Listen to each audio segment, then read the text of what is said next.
பூஞ்சோலை மாணவர்கள் அனைவருக்கும் வணக்கம். இன்றைக்கி நம்ம திருக்குறள் சார்ந்த ஒரு சில இன்ஃபர்மேஷன் பார்த்துலாம். அதாவது பாருங்கள், நடுவு நிலைமை கூடா ஒழுக்கம் இது ரெண்டுமே நம்ம சிலபஸில் இருக்கக்கூடிய டாபிக் 8th புக்கில் இருக்குது. இதை எப்படி படிக்கிறது அப்படின்னா, அதாவது புரிஞ்சு படிச்சிட்டோன்னா நம்மளுக்கு ஈஸி. இப்போ பாருங்களேன், கனைக்கொடிது யாழ்கோடு செவ்வினது ஆங்கு அன்ன வினைப்படு பாலால் கொளல், இதுதான் திருக்குறள். இது என்ன சொல்ல வருது அப்படின்னா, அதாவது அம்பு நேராக இருந்தாலும் அது அடுத்தவங்களை கொல்லக்கூடிய தீமையான செயலை செய்யுது. ஆனால் யாழ் வளைஞ்சு இருந்தாலும் அது இனிய ஓசையை கொடுக்குது. அப்போ என்ன சொல்ல வர்றாரு திருவள்ளுவர் அப்படின்னா, அதாவது ஒருத்தங்களை வெளிப்புற தோற்றத்தை வச்சு அவங்கள எடை போடக்கூடாது. இதுதான் இந்த திருக்குறளோட அர்த்தம்.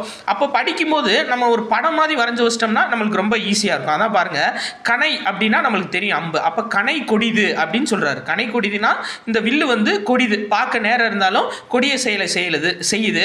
ஆனால் யாழ் கோடு அப்படின்னா யாழ் வளைஞ்சிருக்கு. சரிங்களா? செவ்வினது ஆங்கு அன்ன வினைப்படு பாலால் கொளல், அது செய்கின்ற செயலை வச்சு தான் அதுக்கான தன்மை அப்படின்ற மாதிரி திருவள்ளுவர் சொல்லியிருக்காரு.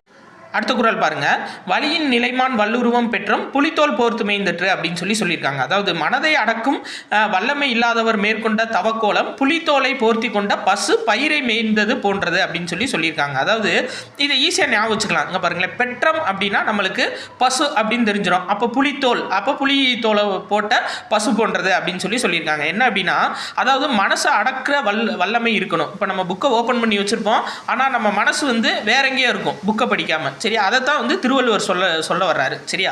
அப்போ மனதை அடக்கும் வல்லமை இல்லாதவர் அவர் தவக்கோலம் எப்படி அப்படின்னா புலித்தோலை போர்த்திய பசு போன்றது அப்படின்னு சொல்லியிருக்காரு.